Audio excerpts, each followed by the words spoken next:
Oh, my baby. Is this where our stories end? Physically, one could answer yes. Every time I come here and visit, it's very hard because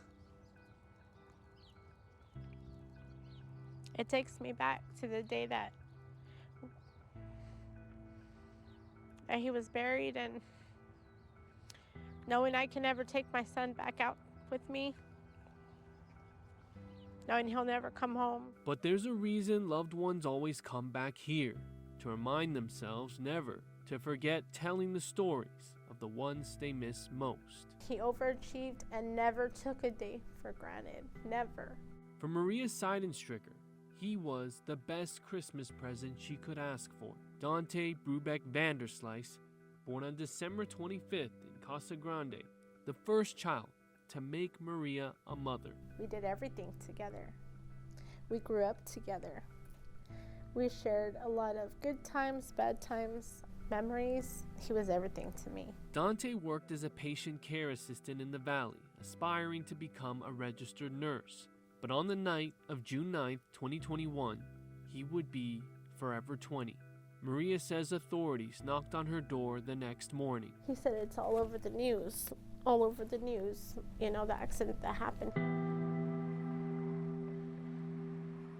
Seeing still multiple vehicles that were damaged in that wreck last night, still on the highway as DPS is here. The minute that I heard that,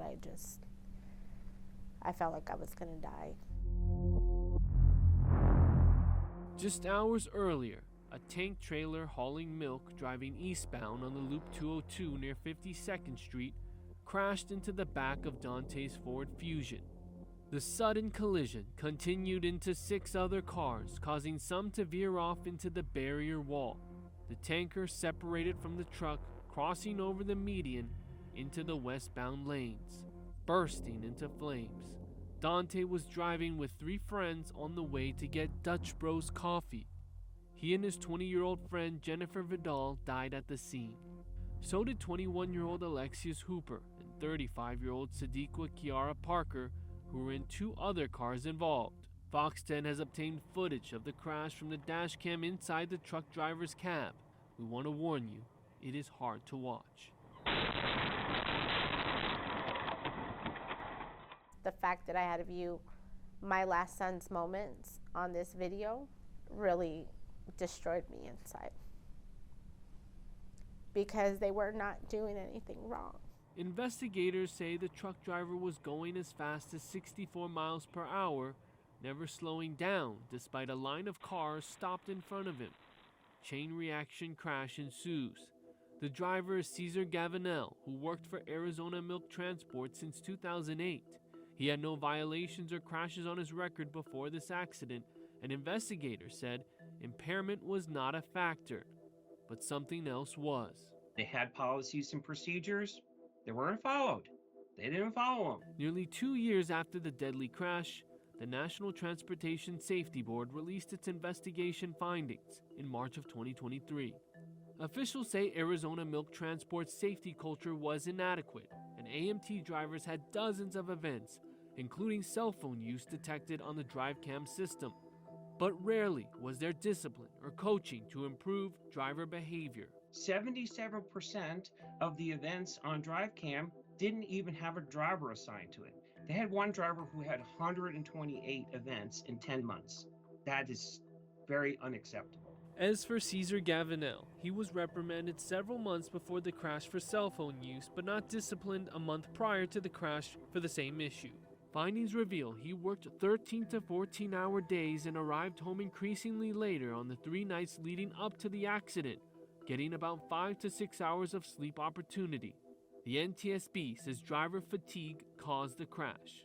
According to the Commercial Vehicle Safety Alliance, the top violation for drivers in North America is hours of service. The HOS regulation was intended to limit the number of hours a driver can operate to prevent fatigue.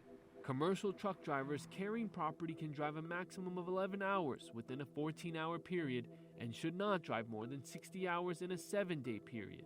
But in this case, there's an issue that the NTSB board chair called Ridiculous.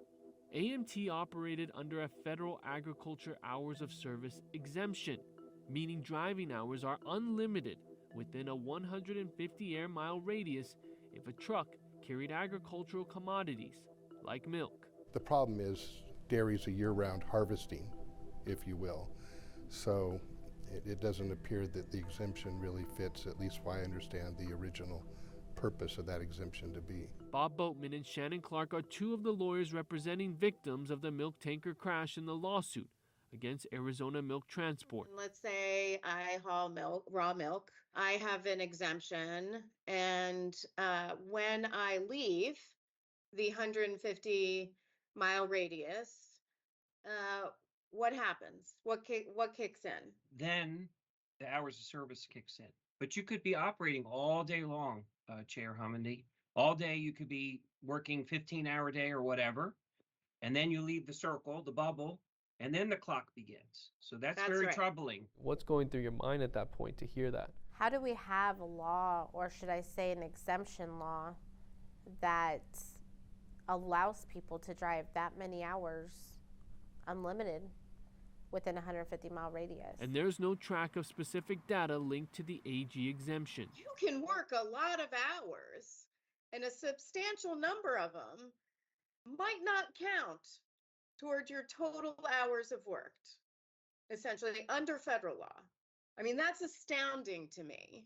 And then we don't even know, apparently, who's doing that. To me, it's a disaster waiting to happen again. Maria wants justice for her son, but despite the Department of Public Safety submitting a charge of manslaughter to the Maricopa County Attorney's Office, prosecutors declined to file against Gavinell, citing no reasonable likelihood of conviction. The defendants, including AMT and United Dairymen of Arizona, reached a settlement with Maria and the rest of the plaintiffs. We've reached out to all the defendants' lawyers for comment and have not heard back.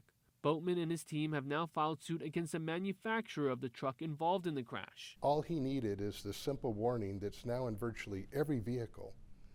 And we believe this accident never happened. The claim against Daimler Truck North America is that Daimler did not install collision avoidance technology for the Freightliner sold to Arizona Milk Transport prior to 2018. The reality is that the technology was there, and to not offer it in this situation where you have, what represents probably one of the most devastating type of things that can happen on the road just makes no sense. A spokesperson for Daimler says they do not comment on ongoing litigation. Meanwhile, Maria copes with the loss of her firstborn, visiting his gravesite just to be close to him. Death won't keep us apart, for our love is forever.